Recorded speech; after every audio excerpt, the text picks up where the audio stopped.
صاحب ندوی ازہری دعوت برکاتہم العالیہ کا بہت شکر گزار ہوں کہ انہوں نے اپنے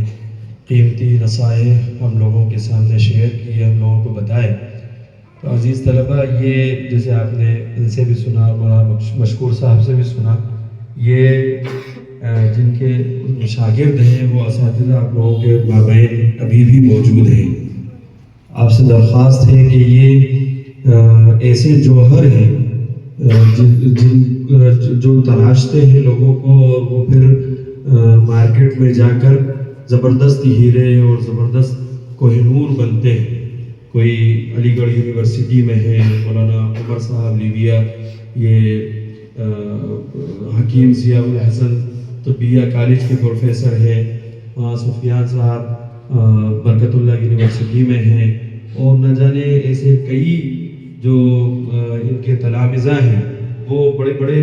اداروں کے اندر پڑھا رہے ہیں ماشاءاللہ، اور تمام قسم کی دنیاوی اعتبار سے بھی ترقیات ان کو میسر ہیں، اور اخروی تو انشاءاللہ ان کو ان اساتذہ کے ادب اور احترام کی وجہ سے دنیا میں بھی مل رہی ہیں اور انشاءاللہ آخرت میں بھی ملیں گی۔ میں اپنے طلبہ سے یہ کہنا چاہتا ہوں کہ آپ ان کو دیکھیں، ان کا گیٹ اپ دیکھیں، ان کا حلیہ دیکھیں، پوری اسلامی شعائر، اسلامی تشخصات اس کے ساتھ یہ دنیا بھی حاصل کر رہے ہیں، اور اخروی تو انشاءاللہ ان کا ذخیرہ ہو ہی رہا ہے۔ تو ہمارے وہ طلبہ جو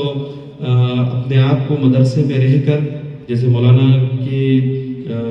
گفتگو اور ان کے نصائح کا نچوڑ یہی ہے کہ ہم لوگ اپنے آپ کو جو کمتر سمجھتے ہیں مدرسے میں پڑھنے کے بعد، اور اپنے آپ کو اس ماحول میں اور اس دنیاوی جو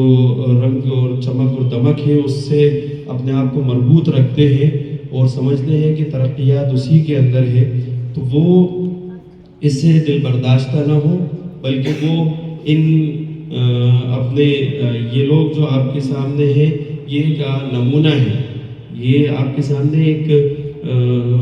آگے چل کر آپ بھی ان جیسا بن سکتے ہیں، اور آپ بھی ایسی ترقی کر سکتے ہیں جو انہوں نے شرطیں بتائیں، اساتذہ کا ادب و احترام، اور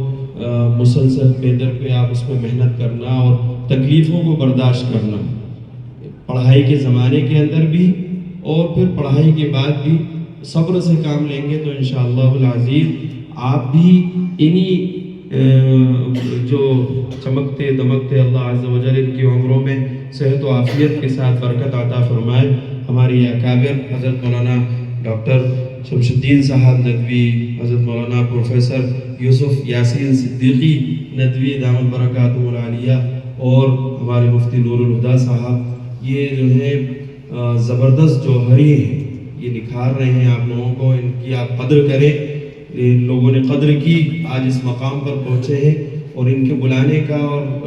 مقصد یہی تھا کہ آپ لوگ دیکھیں کہ ان لوگوں نے کیا چیزیں تیار کی ہیں، اور یہ ان کی محنتیں اور ان کے ساتھ شفقتوں کا معاملہ کہ اپنے طلباء کے ساتھ کس طریقے سے انہوں نے ان کو کبھی کم ہمت نہیں ہونے دیا، بلکہ یہی کہا کہ آپ محنت کرتے رہیں، ترقی کریں، صبر سے کام لیں، انشاءاللہ دنیا آپ کی منتظر ہے۔ تو عزیز طلبہ، یہ اسلامی شعائر کے ساتھ، اسلامی تشخصات کے ساتھ، اسلامی لبادے کے ساتھ آپ دنیا میں بھی ترقی کر سکتے ہیں۔ اس سے آپ دل برداشتہ نہ ہو کہ ہم اگر داڑھی رکھ لیں اور کرتا پاجامہ پہن لیں اور ٹوپی لگا لیں اور عمامہ باندھ لیں تو دنیا ہمیں نکار دے گی، دنیا ہمیں پیچھے دھکیل دے گی۔ ایسا نہیں ہے، بلکہ وہ نظریں جھکا کر آپ کا ادب و احترام اور آپ کا استقبال کرے گی، اور آپ کو عہدوں اور منصبوں پر بٹھائے گی انشاءاللہ۔ میں پھر سے حضرت مولانا مبین سلیم صاحب کا شکر گزار ہوں کہ انہوں نے اپنا قیمتی وقت ہم لوگوں کو دیا۔